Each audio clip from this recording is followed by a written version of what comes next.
Women world cup में भारत की एक और जीत और ये जीत इतनी खास होने वाली है क्योंकि ये जीत होगी पाकिस्तान के खिलाफ। आप सोच रहे होंगे कि मैं अभी कैसे कह सकता हूँ जबकि अभी तो आधी इनिंग हुई है और भारत ने 247 जी हाँ 247 रन बनाए हैं।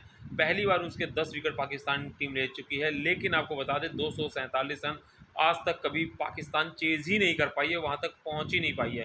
हालांकि आपको बता दें सबसे अच्छी बात क्या रही कि भारतीय टीम में से किसी ने भी अर्धशतक 50 रन नहीं लगाए हैं, उसके बावजूद भारतीय टीम 247 तक पहुंची क्योंकि देओल ने 46 रन बनाए, रोड्रिग्स ने 25, सभी ने 31, 20, 25 रन का योगदान दिया। लेकिन रिचा की हमें तारीफ करनी पड़ेगी जिन्होंने महज 18-19 गेंदों पे 35 रन बनाए, जिसके चलते अंतिम के 8 गेंदों पे लगभग 21 से ज़्यादा रन आए। और अगर पाकिस्तानी गेंदबाजों की बात की जाए तो डायना बेग ने 4 विकेट लिए 69 रन देके। और जो गेंदबाजी थी वो काफ़ी ठीक ठाक थी, लेकिन फील्डिंग बहुत खराब थी, कैचेस बहुत टूटे। तो कहा सकता है कि पाकिस्तान के सामने भारत ने एक बड़ा स्कोर रखा है।